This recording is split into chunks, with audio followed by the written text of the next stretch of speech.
Mecanismos da mediunidade. Capítulo 21. Desdobramento. No sono artificial. Enfileirando algumas anotações com respeito ao desdobramento da personalidade, consoante as nossas referências ao hipnotismo comum, recordemos ainda o fenômeno da hipnose profunda entre o magnetizador e o sensitivo. Quem possa observar além do campo físico reparará, à medida que se afirme a ordem do hipnotizador e que se escapa abundantemente do tórax do sujeito caído em transe, um vapor branquicento que, em se condensando qual nuvem inesperada, se converte habitualmente à esquerda do corpo carnal numa duplicata dele próprio, quase sempre em proporções ligeiramente dilatadas. Tal seja o potencial mais amplo da vontade que o dirige, o sensitivo, desligado da veste física, passa a movimentar-se e, ausentando-se muita vez do recinto da experiência, atendendo a determinações recebidas, pode efetuar apontamentos a longa distância ou transmitir notícias com vistas a certos fins. Seguindo-lhe a excursão, vê-lo-emos, porém, constantemente ligado ao corpo somático por fio tenuíssimo, fio este muito superficialmente comparável, de certo modo, à onda do radar, que pode vencer imensuráveis distâncias, voltando inalterável ao centro emissor, não obstante sabermos que semelhante confronto resulta de todo impróprio para o fenômeno que estudamos no campo da inteligência. Nessa fase, o paciente executa as ordens que recebeu, desde que não constituam desrespeito evidente à sua dignidade moral, trazendo informes valiosos para as realidades do espírito. Notemos que aí, enquanto o carro fisiológico se detém, resfolegante e imóvel, a individualidade real, embora teleguiada, evidencia plena integridade de pensamento, transmitindo de longe avisos e anotações através dos órgãos vocais, em circunstâncias comparáveis aos implementos do alto-falante num aparelho radiofônico. À semelhança do fluxo energético da circulação sanguínea incessante no corpo denso, a onda mental é inestancável no espírito. Esmaecem-se as impressões nervosas e dorme o cérebro de carne, mas o coração prossegue ativo no envoltório somático e o pensamento vibra constante no cérebro perispirítico. No sono natural, na maioria das situações, a criatura, ainda extremamente aparentada com a animalidade primitivista, tem a mente como que voltada para si mesma em qualquer expressão de descanso, tomando o sono para claustro remansoso das impressões que lhe são agradáveis, qual criança que, à solta, procura simplesmente o objeto de seus caprichos. Nesse ensejo, configura na onda mental que lhe é característica as imagens com que se acalenta, sacando da memória a visualização dos próprios desejos, imitando alguém que improvisasse miragens na antecipação de acontecimentos que aspira a concretizar.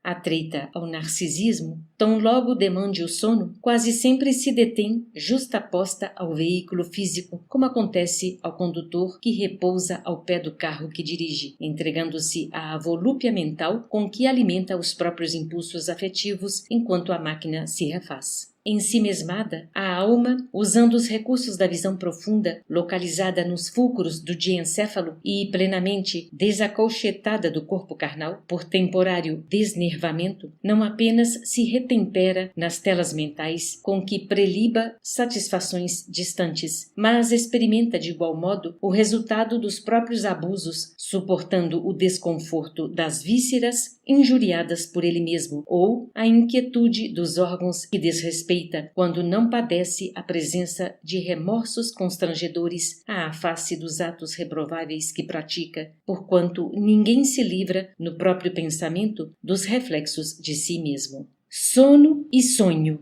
Qual ocorre no animal de evolução superior, no ser humano de evolução positivamente inferior, o desdobramento da individualidade por intermédio do sono é quase que absoluto estágio de mero refazimento físico. No primeiro, em que a onda mental é simplesmente fraca emissão de forças fragmentárias, o sonho é puro reflexo das atividades fisiológicas. No segundo, em que a onda mental está em fase iniciante de expansão, o sonho, por muito tempo, será invariável ação reflexa de seu próprio mundo consciencial ou afetivo. Evolui, no entanto, o pensamento na criatura que amadurece espiritualmente através da repercussão. Como no caso do sensitivo que, fora do envoltório físico, vai até o local sugerido pelo magnetizador, tomando-se a ordem determinante da hipnose artificial pelo reflexo condicionado que lhe comanda as ideias, a criatura da hipnose natural, fora do veículo somático, possui no próprio desejo o reflexo condicionado que lhe circunscreverá o âmbito da ação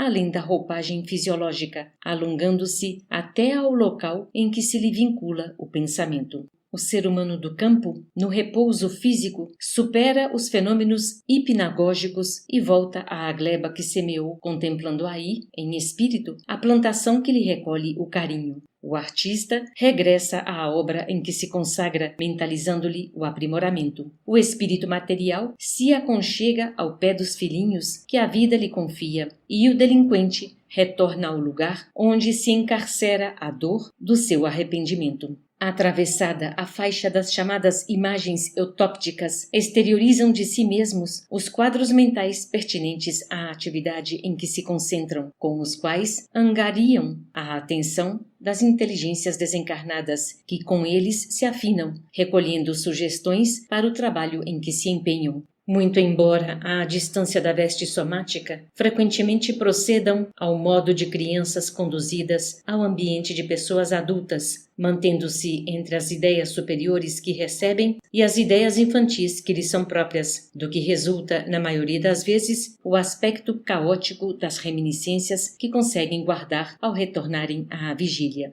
Nesse estágio evolutivo, permanecem milhões de pessoas representando a faixa de evolução mediana da humanidade, rendendo-se cada dia ao impositivo do sono ou hipnose natural de refazimento, em que se desdobram mecanicamente, entrando fora do indumento carnal, em sintonia com as entidades que se lhes revelam afins, tanto na ação construtiva do bem, quanto na ação deletéria do mal, entretecendo-se-lhes o caminho da experiência que lhes é necessária à sublimação no porvir.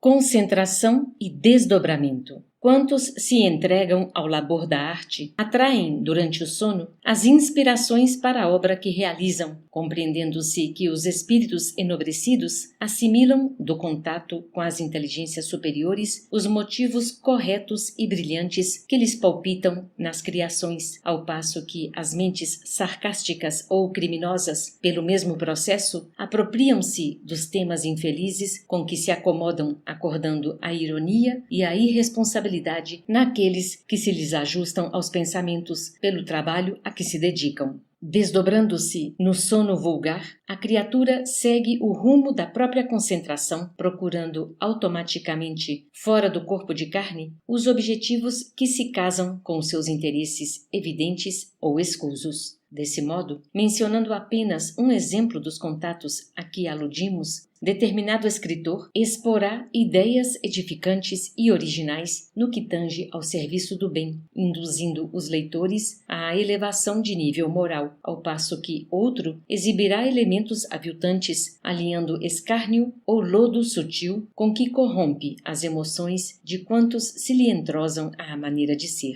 Inspiração e desdobramento. Dormindo o corpo denso, continua vigilante a onda mental de cada um, presidindo ao sono ativo quando registra no cérebro dormente as impressões do espírito desligado das células físicas, e ao sono passivo quando a mente, nessa condição, se desinteressa de todo da esfera carnal. Nessa posição, sintoniza-se com as oscilações de companheiros desencarnados ou não, com as quais se harmonize, trazendo para a vigília no carro de matéria densa, em forma de inspiração, os resultados do intercâmbio que levou a efeito, porquanto raramente consegue conscientizar as atividades que empreendeu no tempo de sono. Muitos apelos do plano terrestre são atendidos integralmente ou em parte nessa fase de tempo. Formulado esse ou aquele pedido ao companheiro desencarnado, habitualmente surge a resposta quando o solicitante se acha desligado do vaso físico. Entretanto, como nem sempre o cérebro físico está em posição de fixar o encontro realizado ou a informação recebida, os remanescentes da ação espiritual entre encarnados e desencarnados permanecem naqueles espíritos que ainda se demorem chumbados à terra à afeição de quadros simbólicos ou de fragmentárias reminiscências, quando não sejam na forma de súbita intuição a expressarem de certa forma o socorro parcial ou total que se mostrem capazes de receber. Desdobramento e mediunidade. As ocorrências referidas vigoram na conjugação de ondas mentais, porque, apenas excepcionalmente, consegue a criatura encarnada desvencilhar-se de todas as amarras naturais a que se prende, ligada às conveniências e necessidades de redenção ou evolução que lhe dizem respeito. É imperioso notar, porém, que considerável número de pessoas, principalmente as que se adestraram para esse fim, efetuam incursões nos planos do espírito, transformando-se muitas vezes em preciosos instrumentos dos benfeitores da espiritualidade, como oficiais de ligação entre a esfera física e a esfera extrafísica. Entre os médiuns dessa categoria, surpreenderemos todos os grandes místicos da fé, portadores de valiosas observações e revelações para quantos se decidam marchar ao encontro da verdade e do bem. Cumpre destacar, entretanto, a importância do estudo para quantos se vejam chamados a semelhante gênero de serviço, porque, segundo a lei do campo mental, cada espírito somente logrará chegar, do ponto de vista da compreensão necessária, até onde se lhe paire o discernimento. Capítulo 22. Mediunidade curativa. Mente e psicossoma. Compreendendo-se o envoltório psicossomático por templo da alma, estruturado em bilhões de células a se caracterizarem por atividade incessante, é natural imaginemos cada centro de força e cada órgão por departamentos de trabalho interdependentes entre si, não obstante o caráter autônomo atribuível a cada um. Semelhantes peças, no entanto, obedecem ao comando mental sediado no cérebro, que lhes mantém a coesão e o equilíbrio por intermédio das oscilações inestancáveis do pensamento. Temos assim as variadas províncias celulares sofrendo o impacto constante das radiações mentais, a lhes absorverem os princípios de ação e reação desse ou daquele teor, pelos quais os processos da saúde e da enfermidade, da harmonia e da desarmonia são associados e desassociados conforme a direção que lhes imprima a vontade. Naturalmente, não podemos esquecer que o alimento comum garante a subsistência do corpo físico através da permuta contínua de substâncias com a incessante transformação de energia, e isso acontece porque a força mental conjuga substância e energia na produção dos recursos de apoio à existência e dos elementos reguladores do metabolismo. Além desses fatores, cabe-nos contar com os fatores mentais para a sustentação de todos os agentes da vida, que se fará dessa ou daquela forma, segundo a qualidade desses mesmos ingredientes. Conforme a integridade desses princípios, resultará a integridade do poder mecânico da mente para a formação dos anticorpos na intimidade das forças componentes do sistema sanguíneo. Sangue e fluido terapia. Salientando-se que o sistema hemático no corpo físico representa o conjunto das energias circulantes no corpo espiritual ou psicossoma, energias essas tomadas em princípio pela mente através da respiração ao reservatório incomensurável do fluido cósmico, é para ele que nos compete voltar a atenção no estudo de qualquer processo fluido-terápico de tratamento ou de cura. Relacionados com os centros psicossomáticos, os variados núcleos da vida sanguínea produzem as grandes coletividades corpusculares das hemácias, dos leucócitos, trombócitos, macrófagos, linfócitos, histiócitos, plasmócitos, monócitos e outras unidades a se dividirem inteligentemente em famílias numerosas, movimentando-se em trabalho constante desde os fulcros geradores do baço e da medula óssea, do fígado e dos gânglios até o âmago dos órgãos. Fácil entender que todo desregramento de natureza física ou moral faz-se refletir de imediato por reações mentais consequentes sobre as províncias celulares, determinando situações favoráveis ou desfavoráveis ao equilíbrio orgânico. O pensamento é a força que, devidamente orientada no sentido de garantir o nível das entidades celulares no reino fisiológico, lhes facilita a migração ou lhes acelera a mobilidade para certos efeitos de preservação ou defensiva, seja na improvisação de elementos combativos e imunológicos ou na impugnação aos processos patogênicos com a intervenção da consciência profunda. Deduzimos sem dificuldade que, se é possível a hipnotização da mente humana com vistas a certos fins, com mais propriedade operar-se-á a magnetização das entidades corpusculares para efeitos determinados no ajustamento das células. Médium passista. Entendemos que a mediunidade curativa se reveste da mais alta importância desde que alicerçada nos sentimentos mais puros da mais pura fraternidade. É claro que não nos reportamos aos magnetizadores que desenvolvem as forças que lhes são peculiares no trato da saúde humana. Referimos-nos, sim, aos intérpretes da espiritualidade superior, consagrados à assistência providencial aos enfermos, para encorajar-lhes a ação. De certo, o estudo da constituição humana lhes é naturalmente aconselhável, tanto quanto ao aluno de enfermagem, embora não seja médico, se recomenda a aquisição de conhecimentos do corpo em si. E do mesmo modo que esse aprendiz de rudimentos da medicina precisa atentar para a asepsia do seu quadro de trabalho, o médium passista necessitará vigilância no seu campo de ação, porquanto de sua higiene espiritual resultará o reflexo benfazejo naqueles que se propõe a socorrer.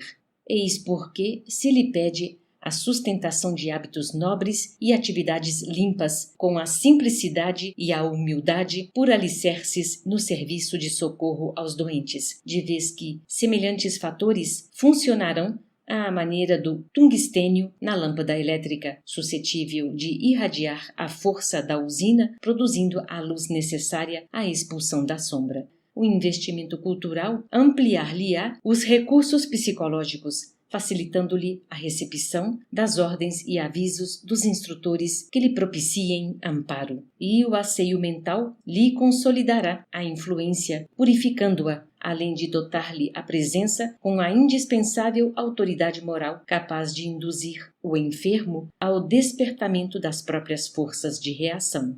Mecanismo do passe. Tendo mencionado o fenômeno hipnótico em diversas passagens de nossas anotações, a ele recorreremos ainda uma vez para definir o medianeiro do passe magnético por autêntico representante do magnetizador espiritual à frente do enfermo. Estabelecido o clima de confiança, qual acontece entre o doente e o médico preferido, cria-se a ligação sutil entre o necessitado e o socorrista, e, por semelhante elo de forças ainda imponderáveis no mundo, verte o auxílio da esfera superior na medida dos créditos de um e outro. Ao toque da energia emanante do passe, com a supervisão dos benfeitores desencarnados, o próprio enfermo, na pauta da confiança e do merecimento de que dá testemunho, emite ondas mentais características, assimilando os recursos vitais que recebe, retendo-os na própria constituição fisiopsicossomática através das várias funções do sangue. O socorro, quase sempre hesitante a princípio, corporifica-se à medida que o doente lhe confere atenção, porque, centralizando as próprias radiações sobre as províncias celulares de que se serve, lhes regula os movimentos e lhes corrige a atividade, mantendo-lhes as manifestações dentro de normas desejáveis. E, estabelecida a recomposição, volve a harmonia orgânica possível, assegurando à mente o necessário governo do veículo em que se amolda.